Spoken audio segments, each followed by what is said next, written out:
আসলে আমি আজকে গিয়েছিলাম আমার একটা ভ্যাকসিন নেওয়ার জন্য হসপিটালে। আমার বিড়ালের থেকে আমার একটু আঁচড় লেগেছে, যার কারণে আমি ভ্যাকসিন নিতে গিয়েছিলাম। তো সেইখান থেকে হঠাৎ বের হয়েই চোখে পড়লো ভেড়া। অনেক দিন এরকম ভেড়া সামনে পড়ে না, আগে প্রায়ই ছোটোবেলায় বের হলেই দেখতাম, বাট এখন তেমন একটা দেখা যায় না। আর আমার ভাতিজারা এগুলো দেখতে খুবই পছন্দ করে, যেহেতু আমি আমার ভাতিজাকে নিয়ে বের হয়েছি।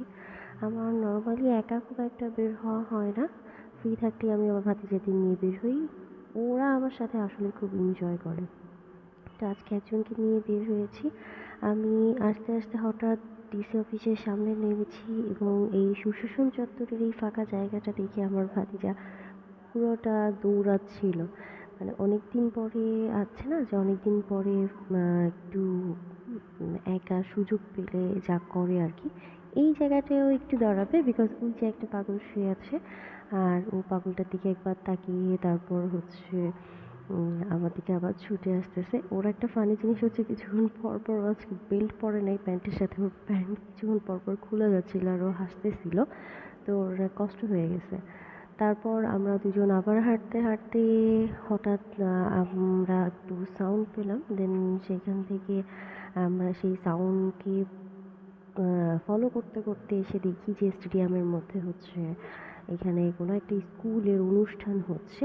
আমাদের এইখানেরই একটা প্রাইমারি স্কুলের অনুষ্ঠান হচ্ছে, তো সেইটা দেখছিলাম।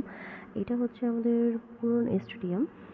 অ্যাকচুয়ালি এটার নাম শেখ রাসেল স্টেডিয়াম, বাট আমাদের আঞ্চলিক ভাষায় এটা যেহেতু অনেক পুরনো হয়ে গেছে আর আমাদের এখানে দুইটা স্টেডিয়াম থাকায় আমরা এটাকে পুরন স্টেডিয়াম নামেই চিনি। আর সেইভাবে বললেই মানুষের জন্য আমাদের এখানে সবার বুঝতে আসলে খুব মানে সুবিধা হয়। তো এইখানে সব বাচ্চাদের দেখাচ্ছিলাম। আমার ভাতিজা ওদের আসলে দেখছিল, কারণ ওর ফার্স্ট টাইম এই স্টেডিয়ামে আসা, ও আগে পরে কখনো আসেনি, ওকে নিয়ে আসা হয়নি। তো এইগুলা দেখে ও, ওদের কি দেখবে, ও এই জায়গাগুলায় বেশি ছোটাছুটি করছিল, সব লাফালাফি করতেছিল, সব কিছু দেখছিল। অনেক রোদ ছিল, যদিও শীতের সময়, বাট আমরা দুজনেই হচ্ছে ঘেমে যাচ্ছিলাম, কারণ আমাদের পর্যাপ্ত পরিমাণের গরম কাপড় পরা ছিল, যার কারণে এই অবস্থা। তো অনেক এনজয় করলাম আলহামদুলিল্লাহ।